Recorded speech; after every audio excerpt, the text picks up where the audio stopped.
আজকে দেশ প্রেমিকরা, ইসলাম প্রেমিকরা আল্লাহর রহমতে আমরা ঐক্যবদ্ধ হয়েছি।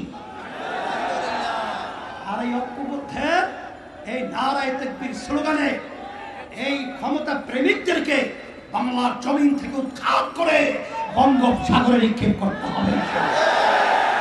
আমরা রাস্তায় নেমেছিলাম বাংলাদেশকে গঠন করার জন্য।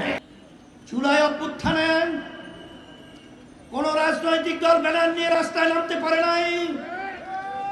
ইসলামী আন্দোলন বাংলাদেশ গঠনের জন্য অন্যায়ের প্রতিবাদে, খুনিদের প্রতিবাদে, জানের মায়া ছেড়ে আমরা রাস্তায় নেমেছিলাম বাংলাদেশকে গঠন করার জন্য। আর সেই বাংলাদেশ আমাদের সামনে কিছু ক্ষমতা প্রেমিকরা আবার যেন ভাবে আমাদেরকে গুলির ভয় দেখিয়ে, আমাদেরকে মাস্টারের ভয় দেখিয়ে, আমাদের গুন্ডার তাণ্ডব দেখিয়ে আমাদেরকে আওয়াজ বন্ধ করবে। তোমরা ভুল করেছ। এখন রাস্তার মধ্যে সেই জুলাইয়ের যোদ্ধারা মাঠে মাথা উঁচু করে দাঁড়িয়ে আছে। ইচ্ছা করলেই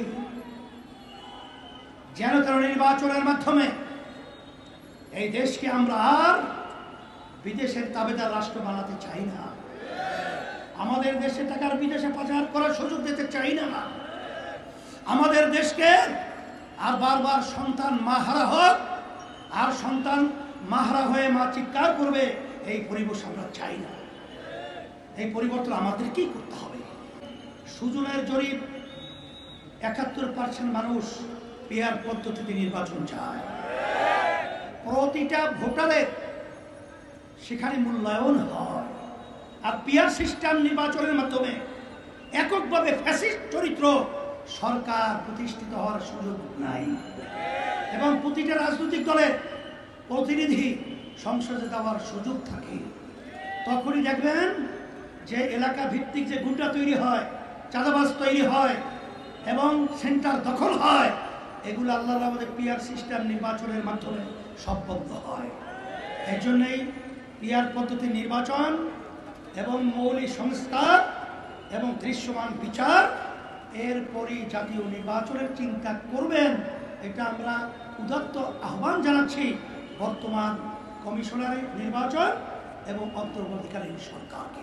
আজকে দেশ প্রেমিকরা, ইসলাম প্রেমিকরা আল্লাহর রহমতে আমরা ঐক্যবদ্ধ হয়েছি।